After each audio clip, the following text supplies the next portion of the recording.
Hello friends, this is Shifa. Welcome to my YouTube channel. In today's video, we are going to talk about a very famous play, Waiting for Godot, which was written by the very famous writer Samuel Beckett. Now, giving you a very short summary of who is Samuel Beckett, and then we will jump onto the key points of Waiting for Godot. Samuel Beckett was born on 13 April 1906 and he died on 22 December 1989. Now, he was an Irish novelist, dramatist, short story writer, theatre director, poet, and a literary translator. Samuel Beckett has written a trilogy of novels in 1950 as well as very famous plays like Waiting for Godot. In 1969, he was awarded the Nobel Prize for Literature. His later works include poetry, short story collections, and novellas. Critical responses to Beckett's work often invoke somewhat colorful prose. Okay. Now we are going to look at Waiting for Godot key points. Waiting for Godot full title is Waiting for Godot, a tragic comedy in 2 acts. So in the title itself it says that the play contains 2 acts. It is written in the year between 1948 to 1949 and it was written in Paris and published in the year 1954. The literary period is modernism and postmodernism, which is around Second World War. So this play itself is a critique, you can say in one way a critique over World War II, because during that time the central was dissolved. There were no power and every authority and power was in question. So basically this play was written in critique of that World War II, that nothing makes sense, and the plot of the play is in a way created that it gives you the gist of term nonsense. So everything which is happening in the play is a kind of a nonsense thing happening. Okay.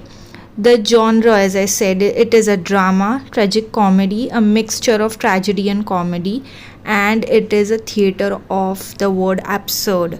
So when World War II started, or world wars started, basically there was very less time period between World War I and World War II. So basically when this started, there was a gist of absurdity in the environment, and whenever anything happens in society it directly affects on literature itself. So literature during that time period created absurd plays, and Waiting for Godot became one of the most classic play during that times.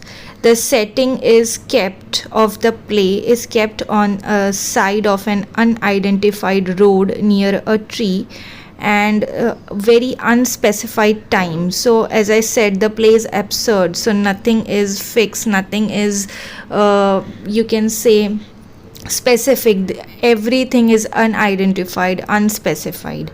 Okay, now we are going to look at the summary of Waiting for Godot and what exactly happens.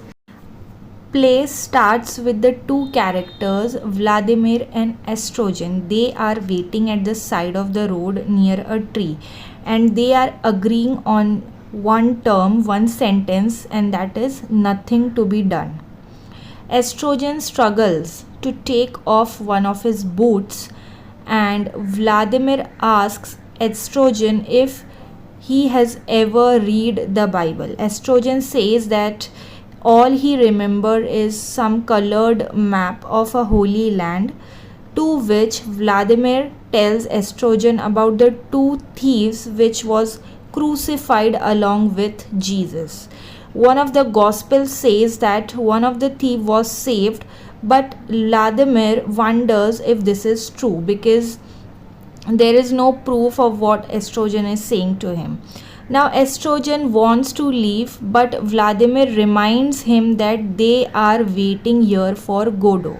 Now Godot is a name, a character. There is no mentioning of who exactly is Godot, but these two people are waiting for Godot, and that's what the play is about. Estrogen and Vladimir debate whether they are in the right place and whether it is a right day for Godot to come. Estrogen falls asleep during this wait, and Vladimir immediately wakes him, saying that he was lonely without him. Estrogen starts to describe his dream. Now, because Estrogen was sleeping for some time, he gets a dream, okay, in his sleep, and he describes his dream, saying he was about to say his dream, but Vladimir angrily stops him and tells him to keep his nightmares to himself. So Vladimir automatically decides that the dream was not good and it was in fact a nightmare, and that's why he already shuts him up before Estrogen starts to say something. Now Vladimir wonder what he and Estrogen should do, because they are waiting for Godot and they don't even know whether they are waiting is a right place or a right time or not. And Estrogen say that they should continue to wait. While waiting, Estrogen suggests that they hang themselves on a tree. Now this is a very absurd thing to do, because they are waiting, and hanging themselves on the tree is like killing themselves. So yes, as this is a very nonsense play. The two disagree over who should hang himself first, and Vladimir concludes that they should just wait for Godot. Estrogen asks what Vladimir asks Godot for, and Vladimir say that he made a vague sort of prayer. Now because they are waiting for Godot, so Estrogen is asking Vladimir that what did you ask from Godot, and he says that I just made some vague sort of prayer. Now Estrogen is hungry and Vladimir offers him a carrot, all he can find in his pocket. Okay, so he only finds, so this is all this scenario is happening while they are waiting for that character Godot. Okay, finally what happens is Estrogen asks if they are tied to Godot, and Vladimir says that they are. The two are interrupted by a loud scream which is happening off stage. Okay, now the another two characters enter, Pozo and Lucky.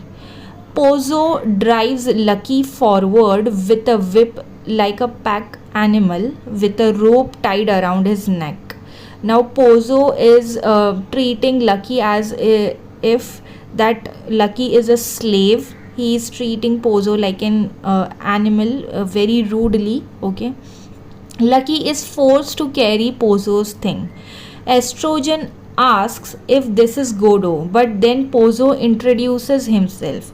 He jerks the rope that is around Lucky's neck and then calls him pig. So you can see the representation of Pozo and Lucky. Pozo is a master over here and Lucky is being represented as slave. Lucky brings him his stool and some food. Pozo eats some chicken and Estrogen begs him for the leftover bones. Pozo gives him the bones. Okay, so all this thing is happening. Vladimir is outraged at Pozo's horrible treatment of Lucky, and he warned Pozo to leave from there. Pozo tells him to stay in case Godot should show up. So Vladimir is very outraged with the fact that how Pozo is treating Lucky, and that's why he says Lucky to leave Pozo. But Pozo interrupts and say that even Lucky and even he is also waiting for Godot to show up. Estrogen asks Lucky why Lucky doesn't put down his bag. Pozo says that Lucky has a right to put them down and be comfortable. So he must be carrying them because he wants to. He says that Lucky is trying to impress Pozo, and so he won't get rid of him because Pozo has plenty of slaves. Pozo says he plans to sell Lucky at a fair. Lucky begins to cry. Looking at this, Estrogen tries to help Lucky, but instead of taking the help, Lucky kicks him violently in the shin, and by looking at this scenario, Pozo then starts crying and saying that he can't bear all these things. Now, Estrogen and Vladimir, what they do is they ask Lucky to dance and sing for their entertainment. Lucky dances and his head falls off.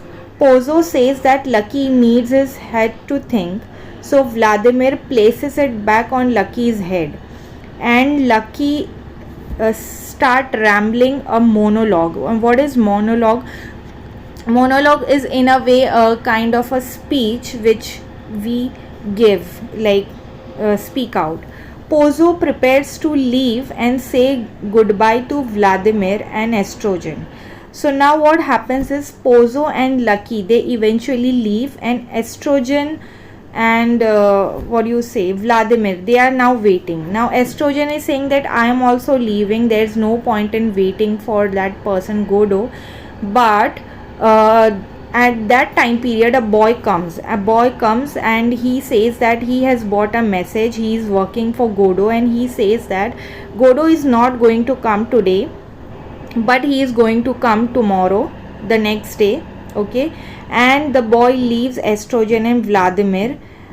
Okay, by looking at this, that the Godot is not going to come, even Estrogen and Vladimir decides that they are also going to leave for the day, but still they stay over there, and the first act ends.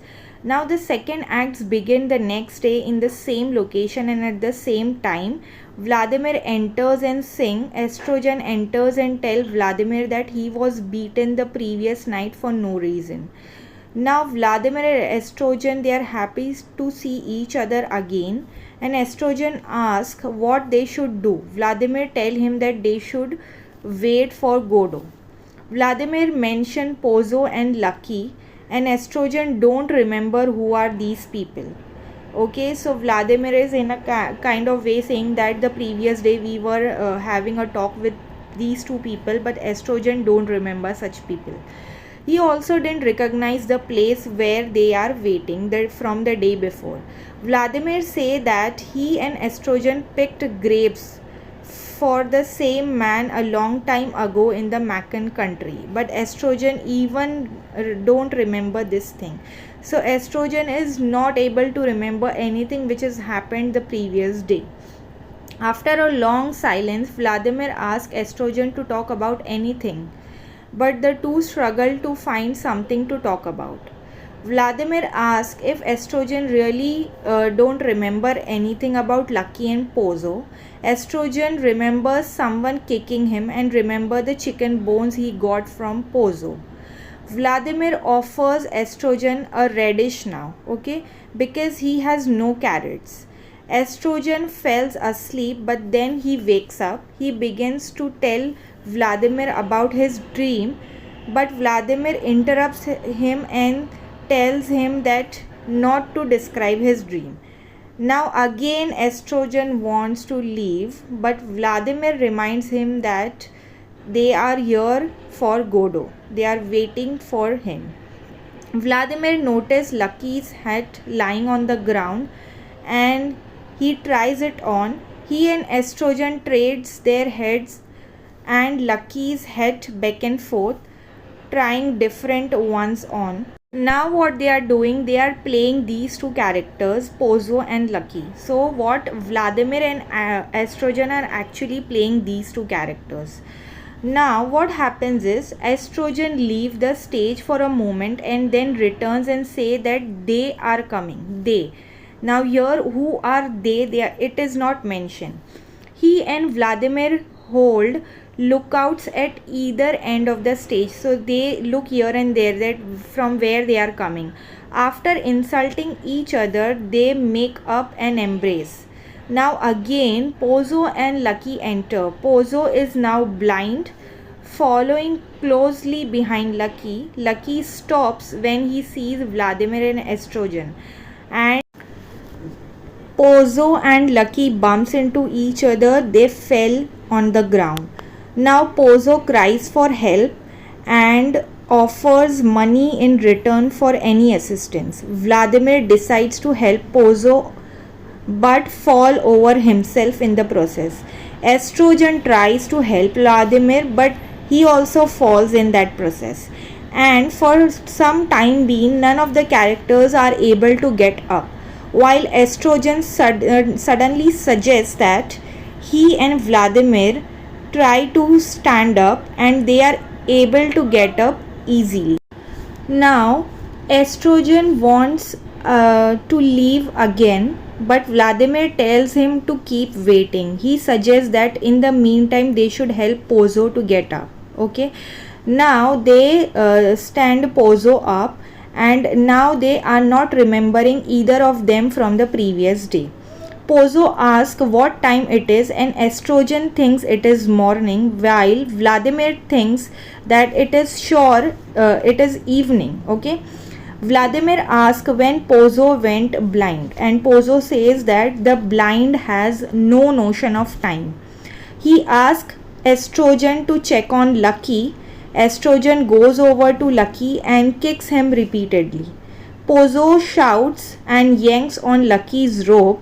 The two leave the stage as Estrogen falls asleep. Vladimir wakes Estrogen saying he is lonely. So you can notice the kind of things which has been repeated again and again. Just like the day before, a boy enters with the message from Godot that he is not again going to come this day but certainly come the next. Vladimir asks the boy what Godot does, and the boy says the Godot does nothing. Vladimir asks the boy to tell Godot that he saw Vladimir. The boy leaves. Estrogen wants to go far away, but Vladimir say they can't go far away as they have to come back here tomorrow. Okay, and they have to again wait for the Godot.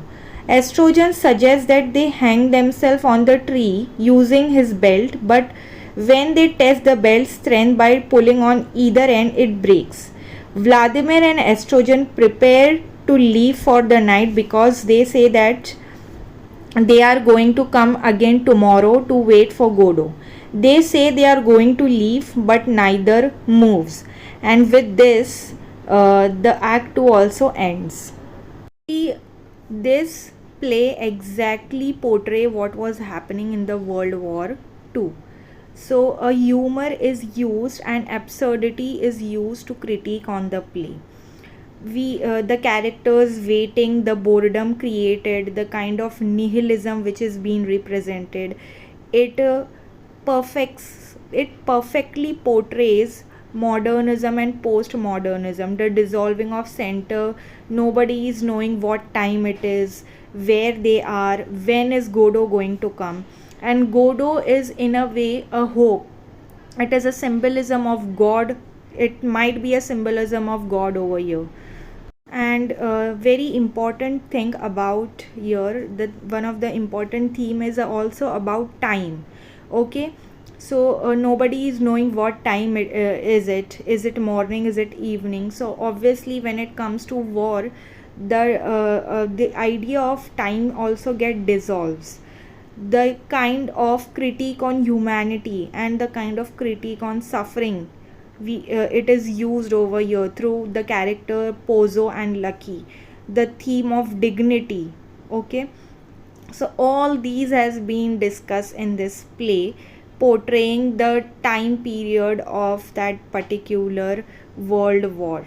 Okay, so I hope you understood this video. I have made as crisp and clear as possible. I've tried my best.